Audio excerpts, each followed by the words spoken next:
जोबोद दुखुनांथाव बाथ्रा उदालगुरि जिल्लानि साथाम बर' हिन्जावसाया हाग्राबारियाव लोगोनि बार्थडे जानो थांना गेदेमा सुबुंफोरजों हमजानाय भिडिअ'आ दासान्दि ससियेल मिडियायाव गोसारगासिनो दं। भिडिअ'आव हिन्जावसाफोरा फोरमायनाय बादिब्ला लोगोनि बार्थडेखौ हाग्राबारियाव बानायदोंमोन, बेखौनो जानो फैदोंमोन। गेदेमा सुबुंफोरा बार्थडे जानो फैनाया माबोरै हाग्राबारियाव एसेबां मोनाजासे थानो हाखो, माबोरै मोनाखो होनना सोंनायाव स्कुटि नेनायावनो मोनाबाय होनना फोरमायो साथाम बर' हिन्जावसाफ्रा।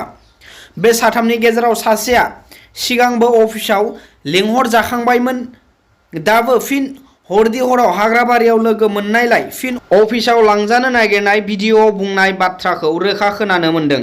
माइ लाइफ माइ रुल्स होननाय बाथ्राखौ लानानै गोबां बर' लाइमोनफ्रा हान्थिनायाव बायदि जाथावै जाथाय जेरै जिनाहारि खालामना बुथारजानाय, हाखराव गाब्र'नाय बायदि गावनि लाइफखौ बरबाद खालामना लानाय नुनो मोनसै होनना गोबाङानो बे भाइरेल जानाय भिडिअ'नि कमेन्टफोराव फोरमायदों।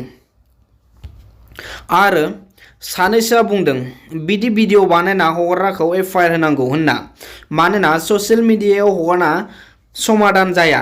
गोरोन्थिखौ नुदोंबा भिडिअ'खौ ससियेल मिडियायाव हगारालासे आफादनि अफिसाव एबा नखरफोराव लांना बुजायना नखरनि सोद्रोमाफोरनो गथायनांगौ होनना गोबाङानो फोरमायदों। आइजो माहारि एबा सिख्ला हिन्जावसा माहारिया हरदि हराव बेफोरबायदि पार्टि खालामनाय, बेरायनाय बेफोरखौ बन्द' खालामनांगौ। गावबा गावनि लाइफखौ गाव गावनो सांग्रांथि खालामना लानांगौ।